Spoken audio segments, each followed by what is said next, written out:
గోవుల్ని నువ్వే కాపాడుకో, ఇందాక చెప్పినట్టు ఆ దేవుడే అవతారం ఎత్తి రావాలేమో కాపాడాలంటే. ఇప్పటికైనా కళ్ళు తెరవండి.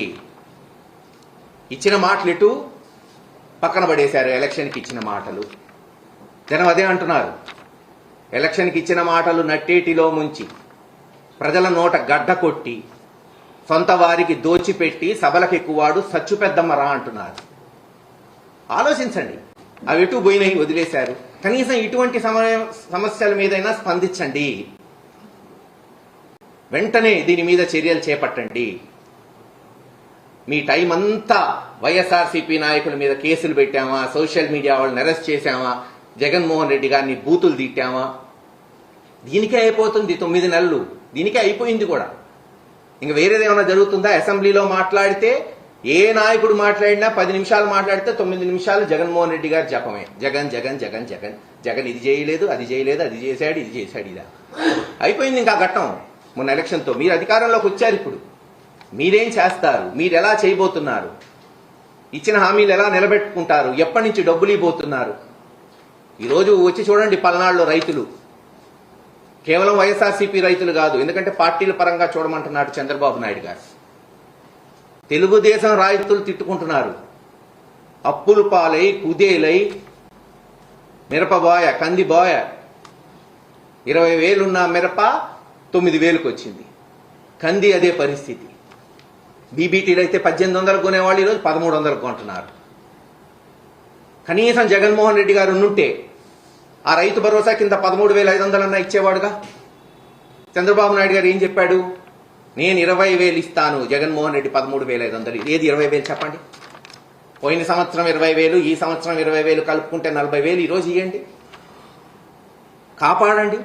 ఆ రైతుల్లో 50% మీకు ఓట్లేసిన తెలుగుదేశం రైతులు ఉన్నారుగా, వాళ్ళు అడుగుతున్నారుగా.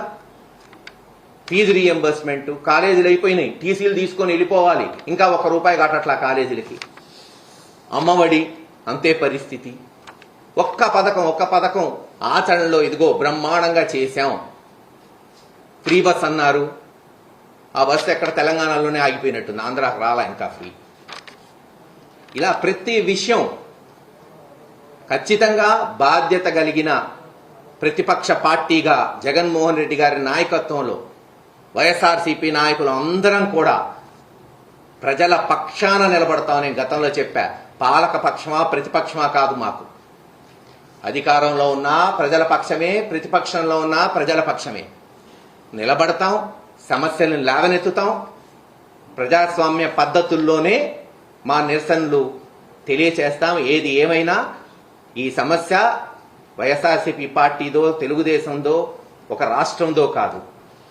పవిత్రమైన తిరుమల తిరుపతి దేవస్థానం శ్రీ వెంకటేశ్వర స్వామి సన్నిధిలో గోమాత సమస్య త్వరగా మీరు పరిష్కరించండి. దయచేసి దాని మీద వెంటనే మీరు ఒక కమిటీ వేసి వెంటనే చర్యలు చేపట్టవలసిందిగా డిమాండ్ చేస్తాం.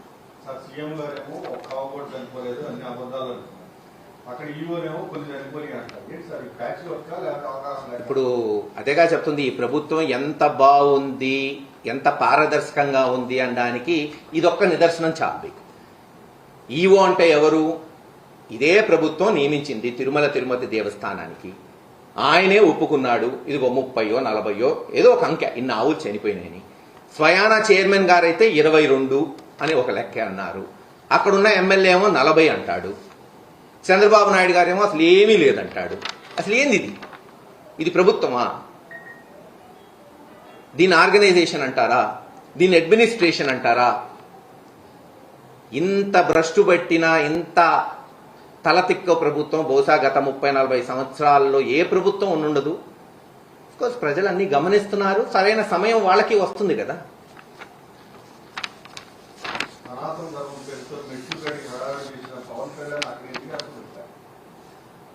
అది పవన్ కళ్యాణ్ గారిని అడగాలి మీరు. చిన్న సమస్య, తిరుపతి తిరుమల దేవస్థానాన్నే రాజకీయాలు వాడుకోవడానికి, నెయ్యిలో పదార్థాలు వేరే కలిసినాయని వాళ్లే ఒక స్టోరీ అల్లి, వాళ్లే పోయి దాన్ని ప్రచారం చేసి, వాళ్లే ఆ టెంపుల్ ఒక గౌరవాన్ని దేశంలో తగ్గించి భక్తుల మనోభావాల్ని చివరికి సుప్రీంకోర్టు కూడా మొట్టికాయలేసింది. రాజ్యాంగ పదవిలో ఉన్న వాళ్ళు ఎంత జాగ్రత్తగా మాట్లాడాలి అని సుప్రీంకోర్టే అక్షింతలేసింది. ఎందుకంటే ఆ ల్యాబ్ రిపోర్ట్లో ఏమీ రాలేదు, అదంతా కట్టు కదా, కేవలం వచ్చిన వెంటనే జగన్మోహన్ రెడ్డి గారిని భ్రష్టు పట్టించాలి, పథకాలు ఇవ్వట్లేదు కాబట్టి డైవర్ట్ చేయాలి రాజకీయాలని చేసిన కథ అని అందరికీ తెలిసింది. కానీ ఈరోజు అది కాదు కదా, ఇది కథ నిజమా గోశాలకు పోతే తెలిసిపోతుంది. అసలు కూటమి ఎందుకు, నిన్న ఆ కేర్ టేకర్ అందరం చూసాం సోషల్ మీడియాలో, అందరికి వచ్చింది. సంతకం పెట్టి ప్రతి నెల ఇదేదో హాస్టల్లో మెంబర్షిప్ అటెండెన్స్ ఉంటుంది చూసారా, స్కూల్లో పాపం అలా వేశారు. ఇన్ని గోవులు చనిపోయినాయి, ఇన్ని గోవులు చనిపోయినాయి, ఇన్ని చనిపోయినాయి. అర్థం ఉందా ఇన్ని చనిపోతున్నాయని లెక్క? ఆయన డెఫినెట్లీ ఈవోకో జేఈఓకో పంపిస్తాడు కదా. యాక్షన్ ఏది, రియాక్షన్ ఏది? కరుణాకర్ రెడ్డి గారు మాట్లాడే వరకు యాక్షన్ మనం ఎవరన్నా చూసామా? తప్పే ఉంది. చనిపోయినాయని ప్రెస్ మీట్ పెట్టి ఇంక నుంచి చనిపోకుండా చేస్తామని వాళ్లే చెప్పచ్చు కదా. ఒక ప్రతిపక్ష పార్టీలో నాయకుడు చెప్పే వరకు చలనం లేదు, చెప్తేనేమో ఎదురుదాడి. వారు చేయరు, మమ్మల్ని చేయనీరు. ఇది పరిస్థితి. అదే చెప్పాను కదా, నేను అదే అంటున్నాను కదా. మనిషి పుట్టుక ఎలాగానో చావు అంతే, సేమ్ జంతువులకైనా అంతే. కానీ వయసు రీత్యా వచ్చి చనిపోతే ఎవరం కాదనో. ప్రతి నెల 10-15 టెన్షన్గా. ఇంకా ఆయన ముందులే గోవులు పోతే పోనీలే అని చైర్మన్ గారు అనుకుంటే, చెప్పానుగా, దేవుడే మనకి దిక్కు.